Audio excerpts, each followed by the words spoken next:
Bonjour à tous et bienvenue dans cette nouvelle session qui va parler cette fois-ci du service RDS qui permet de mettre à disposition des bases de données relationnelles dans le cloud et du service DynamoDB dans une moindre mesure, mais parce que c'est aussi un service de base de données, on va quand même en parler.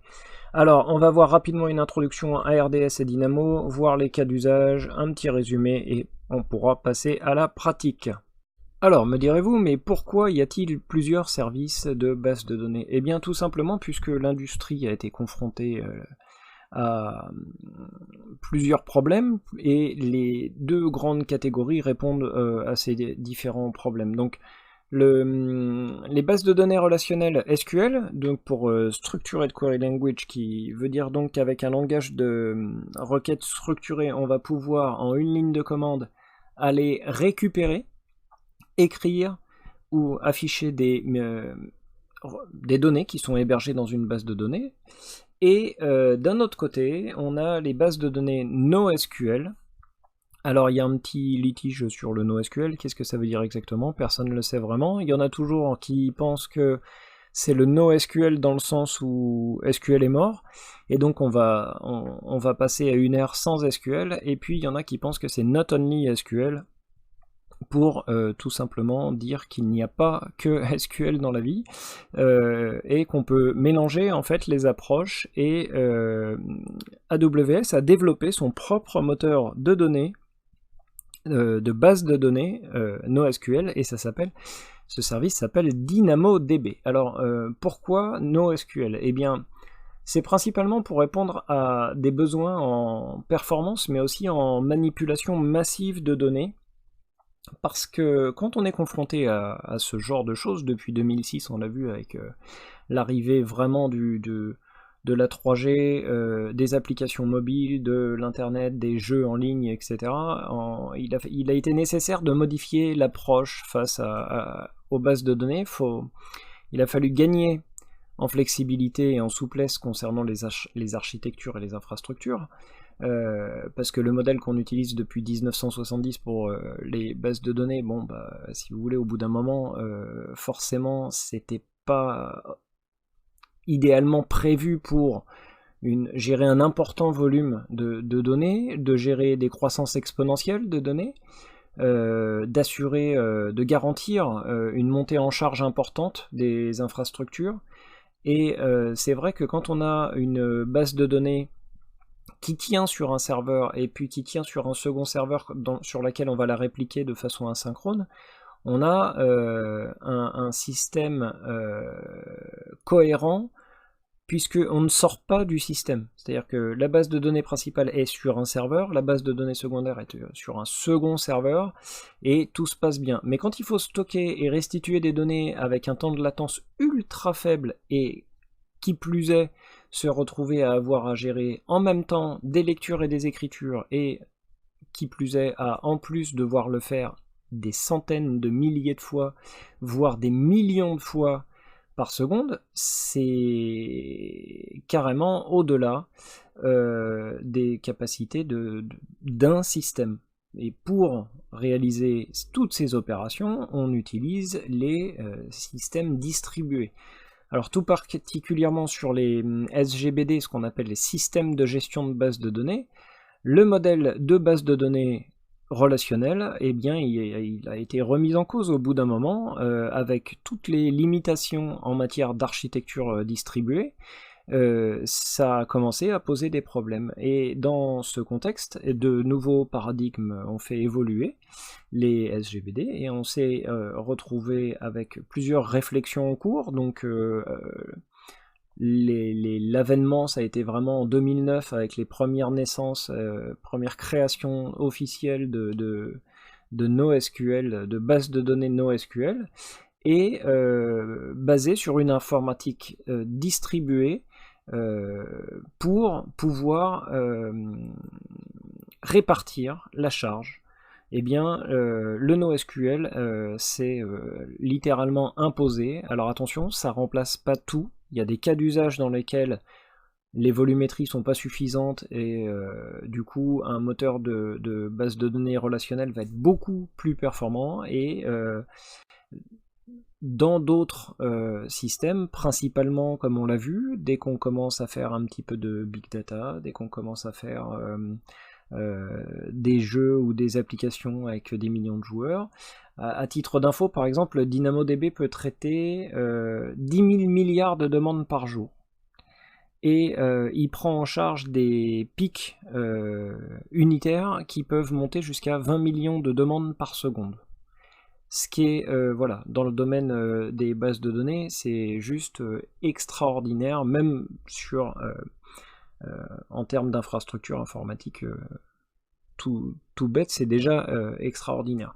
Voilà, donc, alors, on va jeter un tout petit coup d'œil aux différences fondamentales entre le schéma SQL et la logique NoSQL. Alors, SQL organise le stockage de données sur un principe de table qu'on voit reliées entre elles, comme avec parfois des jointures entre les tables. Et la structure et le type de données sont rigides, c'est-à-dire que c'est fixé à l'avance avant d'implémenter une logique métier. C'est-à-dire qu'on n'a pas le choix. On a dans les tables des clés qui vont lister les lignes. Et dans ces lignes, on va pouvoir déposer des données dans les colonnes, dans les cellules, et les colonnes vont définir la nature et le type de la donnée. Voilà.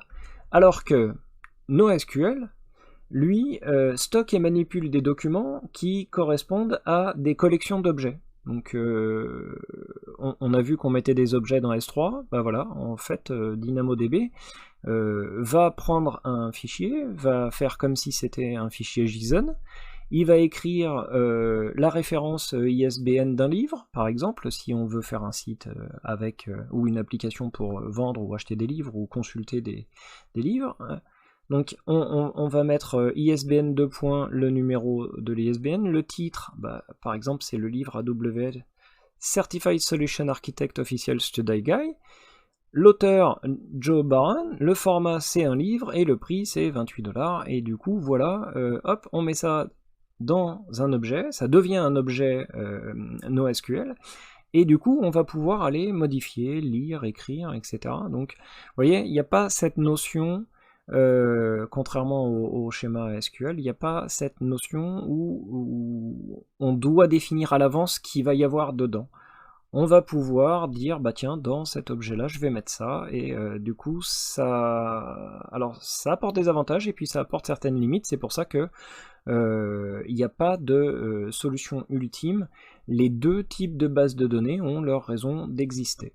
Alors, voyons pourquoi le service RDS est-il arrivé chez AWS. Eh bien, tout simplement pour permettre de relever les défis imposés par une base de données relationnelle. En effet, il y a énormément de clients, peut-être comme vous, qui passaient énormément de temps à avoir des administrateurs qui, du coup, pour pouvoir installer leur base de données, optimiser, augmenter les performances, etc. Et surtout s'assurer que ce soit rapide et que ça tombe pas en panne, et que même en cas de problème, ça soit toujours disponible. Et bien du coup, ils perdent un temps fou à s'occuper de la maintenance des serveurs, de l'installation des correctifs, des logiciels, des sauvegardes des bases de données, de s'assurer que la haute disponibilité est bien effective et fonctionne bien, de s'assurer qu'on n'est pas en train d'atteindre les limites à l'évolutivité de la base, de la sécurité des données,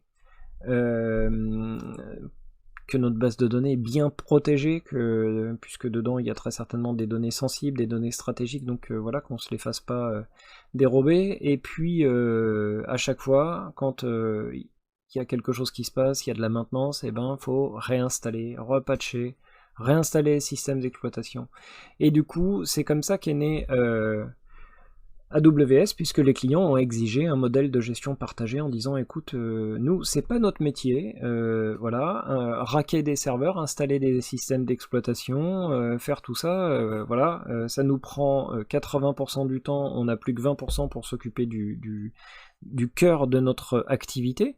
Et du coup, on a des sociétés entières qui ont des services informatiques qui font tant bien que mal parce que atteindre l'état de l'art c'est pas du tout facile, et du coup ils ont réclamé auprès d'AWS dans comme je vous l'ai dit, hein, il y a des boîtes à idées un petit peu partout, on peut demander des choses, et depuis 2006 AWS s'est vachement retourné vers ses clients pour aller les voir en fin d'année en disant voilà, qu'est-ce que vous voulez, qu'est-ce qu'on peut faire pour vous, etc. Ensuite remonter au niveau mondial pour voir quelles étaient les demandes les plus fréquentes, et du coup savoir vers quoi les investissements en recherche et développement de nouveaux services allaient être investis. Et bien RDS c'est vraiment l'avènement de ça, d'où le modèle de gestion partagé, où maintenant tous les défis qui étaient à relever liés à l'hébergement d'une base de données relationnelle, et bien tout ça c'est AWS qui le fait. Et vous, du coup, ça vous permet de vous concentrer sur votre métier, sur les perfs, etc. Enfin, comme on l'a dit.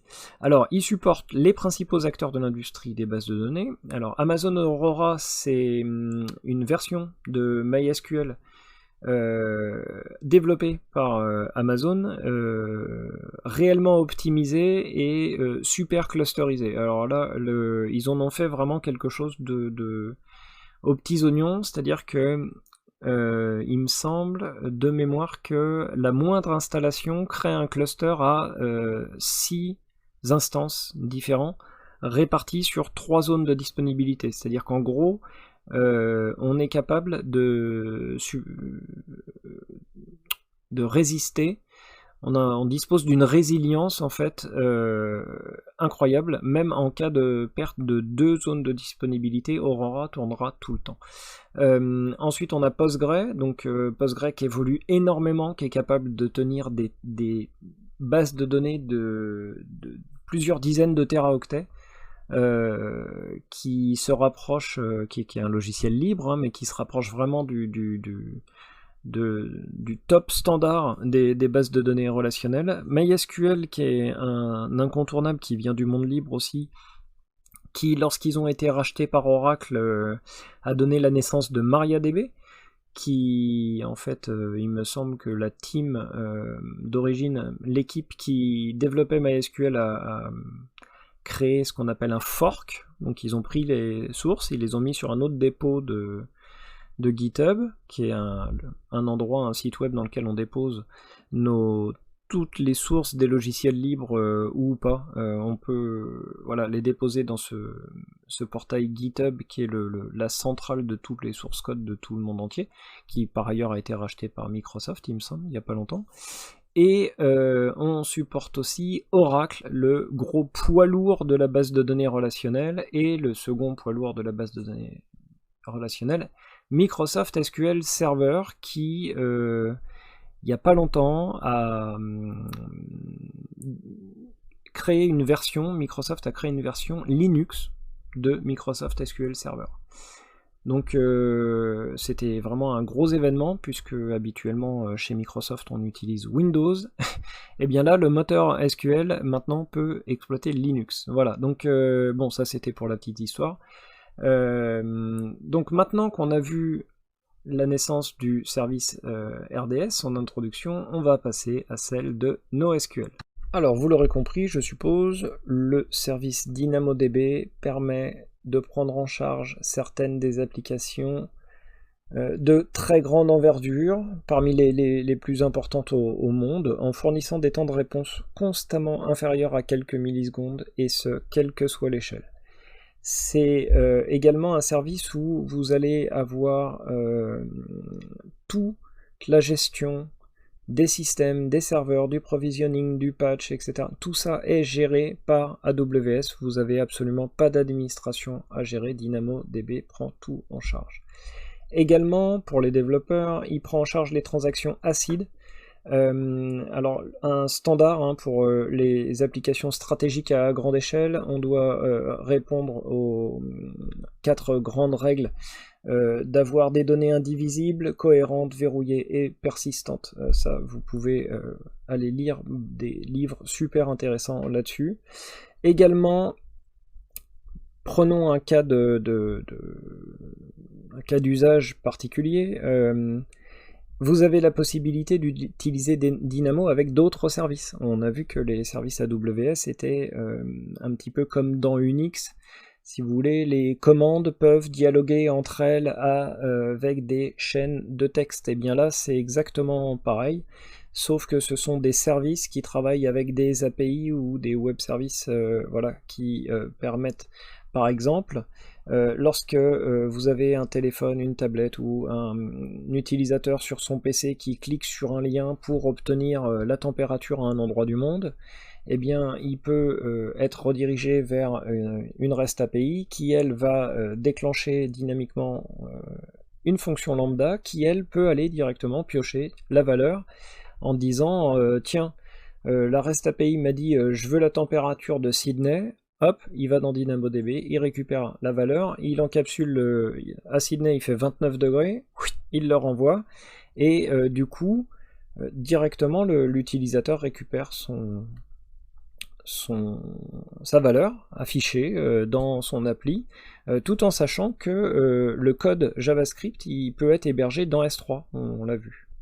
Alors ça, dans l'idée, c'est, on va se dire, rien de complexe, oui, sauf qu'on peut avoir 2 millions d'utilisateurs qui cliquent en même temps, et c'est parfaitement transparent, puisque l'API Gateway, elle est à l'échelle grâce à AWS, Lambda est à l'échelle grâce à AWS, DynamoDB est à l'échelle grâce à AWS, et S3, pareil. Et en plus, S3 va utiliser le CloudFront dont je vous avais parlé, le CDN, pour faire que le JavaScript soit au plus proche des gens, partout disséminés dans le monde. Donc en plus, le réseau est optimisé. Donc vous voyez, voilà, tout est pensé pour les développeurs qui, s'ils le souhaitent, peuvent optimiser vraiment leur code et la façon de fonctionner d'une application.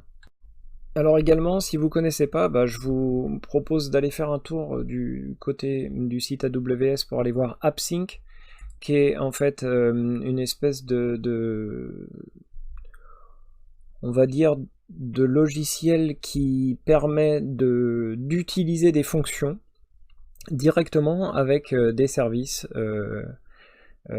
dans AWS, et par exemple il y a ChatQL que vous pouvez intégrer directement à vos applications et qui est interfacé avec DynamoDB, c'est-à-dire que vous pouvez créer une application qui sera pour tablette, pour téléphone, pour PC.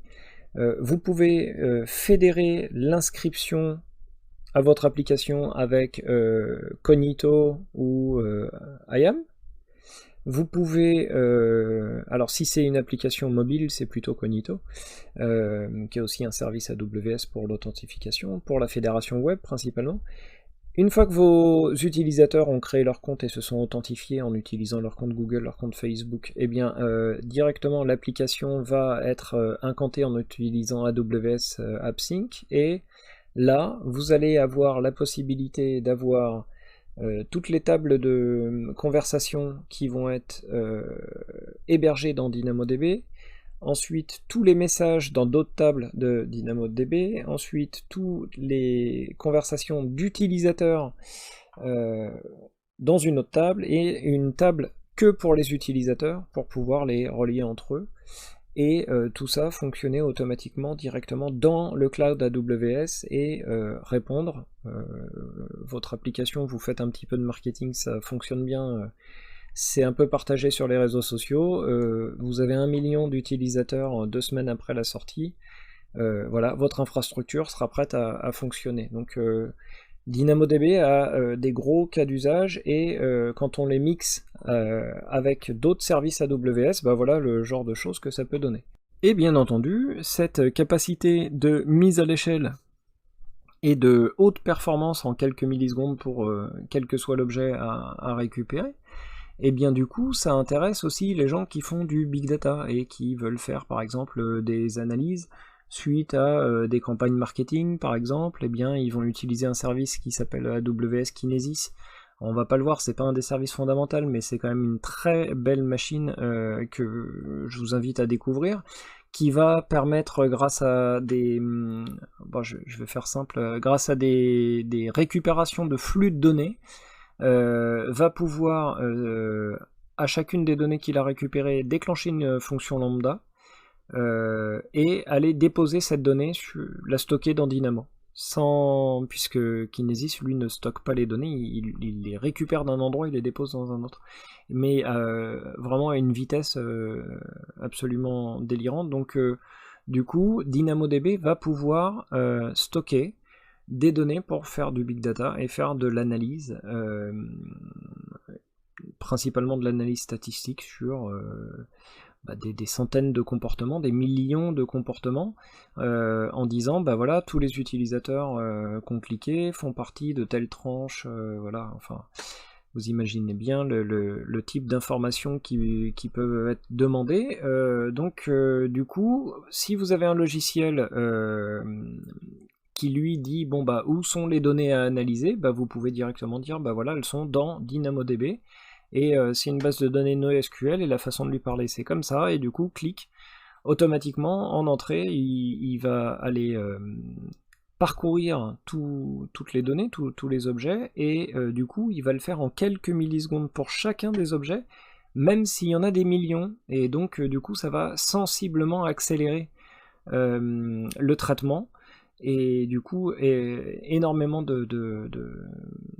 Enfin, ça a vachement de succès de DynamoDB sur ce type de cas d'usage, parce que justement, voilà, quand c'est couplé à Lambda, voilà, cette mise à l'échelle, être en capacité de traiter. Alors, il n'y a pas que DynamoDB, hein, il y a aussi IS3 qui est vachement utilisé pour faire ce genre de choses, mais là, c'est plus parce que ce sont des logiciels qui sont compatibles NoSQL, et du coup qui vont savoir requêter nativement DynamoDB. Donc voilà, quand on a besoin de performances constantes, rapides, on peut utiliser DynamoDB comme magasin de données sans serveur pour créer des microservices voilà, flexibles et réutilisables. On va aussi noter que donc ce sont des tables de base de données NoSQL, que le stockage est virtuellement illimité. Alors forcément il est limité physiquement quelque part, mais pour vous, en fait AWS mettra des tranches de stockage mises à disposition, et du coup vous ne verrez rien, ce sera entièrement transparent. Le message derrière ça, c'est ne vous occupez pas des limites de stockage. Les requêtes à faible latence, bon là je crois qu'on en a assez parlé, et le débit lecture-écriture évolutif en fonction de vos besoins. Alors très rapidement, les cas d'usage RDS. On a les applications web et mobiles. Idéalement, les développeurs raffolent de ce genre de service, puisque en quelques clics, ils peuvent provisionner un environnement de test, répliquer les bases existantes, et se retrouver à être les seuls à disposer d'un accès à une base de test et pouvoir la stresser sans avoir le moindre impact sur l'environnement de prod. Donc voilà, RDS est vraiment super souple, très rapide, et permet aux développeurs de se régaler sans avoir à perdre de temps, de faire de demandes, etc. Les sites de e-commerce et les sites web qui ont potentiellement des croissances assez rapides sans atteindre des milliards de clients, hein, juste on va dire dans des dimensions de requêtes tolérables pour des bases de données relationnelles, sans avoir à réécrire l'application en NoSQL ou complètement en serverless. Là c'est je prends ma base de données existante, je la migre dans AWS, et tout est transparent, sauf que maintenant je n'ai plus à gérer mes bases de données, mon infrastructure, mes systèmes, etc.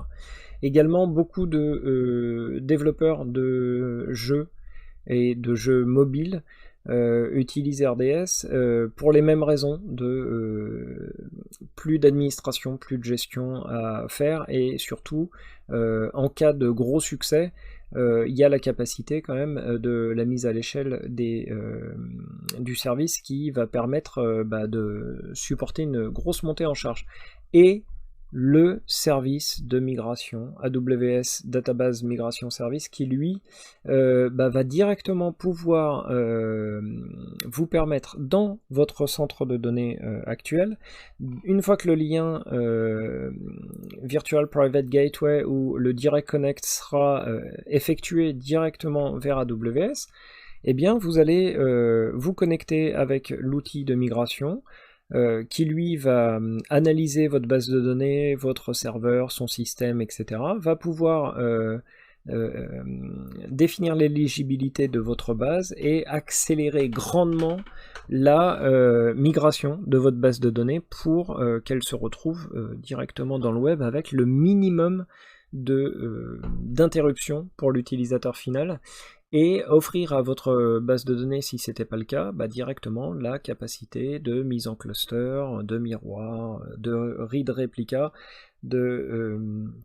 alors les read replica, pour ceux qui ne connaissent pas, je ne sais pas si j'en avais parlé dans la première introduction du service, mais il s'agit habituellement quand on a une base de données relationnelle, on a un serveur avec une base de données principale qui gère les entrées, les sorties, les écritures et les lectures. Et en général, on a un standby. Ce qu'on appelle un standby, c'est un miroir, c'est-à-dire un miroir. Alors, en général, il est asynchrone de quelques millisecondes. Il peut être synchrone si on le décide, et pouvoir avoir une bascule en cas de défaillance du serveur principal. Alors si on est sur de l'actif passif, on est en synchrone. Si on est sur des read replicas, on peut être en asynchrone. C'est-à-dire que les read replicas sont exactement pareils que le serveur passif, que la base de données passive, sauf que eux vont simplement servir à aider le serveur principal a encaissé un trop grand nombre de lectures. Imaginons, on observe grâce aux métriques, à la métrologie, que à 18h30 le samedi, on se retrouve avec un serveur qui est complètement écroulé parce qu'il y a beaucoup trop de lectures. On peut provisionner 1 heure avant, 2 heures avant, un read replica, synchroniser la base dessus, avec par exemple la dernière sauvegarde, puis ensuite il va se resynchroniser pour les derniers octets manquants, et qui pourra aider au serveur voilà, à gérer un trop grand nombre de lectures. Donc voilà, ça c'est tout à fait les cas d'usage avec Aurora, qui lui est compatible MySQL. Donc si vous avez des bases MySQL, il me semble que vous pouvez directement les importer grâce à Database Migration Service dans Aurora et vous retrouver sur une infrastructure, un cluster complètement qui se mettra à l'échelle et qui permettra une résilience, une très grosse résilience,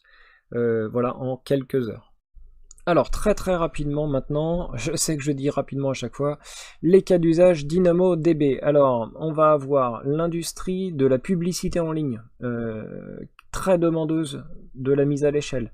Le jeu vidéo pour l'analyse comportementale des joueurs, c'est-à-dire les joueurs ont des comportements et il faut absolument faire des points toutes les semaines en se disant, bon voilà, combien il y en a de joueurs qui jouent moins de 15 minutes, combien il y en a qui jouent plus, et ainsi de suite, pour pouvoir adapter le développement du jeu en fonction des comportements. Ensuite, le retail, la vente au détail, quand on a des gros flux de données entrants comme ça, qui par exemple 60 000 ventes par seconde, voilà, on peut avoir besoin de DynamoDB. Pareil, banque et finance, énormément d'entrées-sorties, des gros volumes de données. Ensuite, le multimédia et le divertissement, pareil, qui peuvent avoir besoin de stocker énormément de métadata à partir de données qui peuvent être stockées dans DynamoDB, et puis aussi tout simplement offrir la scalabilité et la puissance à des logiciels web et des logiciels pour PC qui pourraient avoir énormément de clients et avoir recours à DynamoDB. Voilà, donc on a fait le tour des cas d'usage DynamoDB, on va passer au résumé. Alors que faut-il retenir de RDS ? Eh bien, avant tout, l'administration facilitée, on l'a dit, on n'a pas besoin d'intégrer, de racker des serveurs. Comme dans EC2, on fait quelques clics, sauf que en plus, on sélectionne le moteur de base de données, puis on va voir nos développeurs en disant, tiens, voilà, sur telle adresse IP, tel port, tel mot de passe admin, tu as ta base de données qui est prête, tu peux faire tes tests.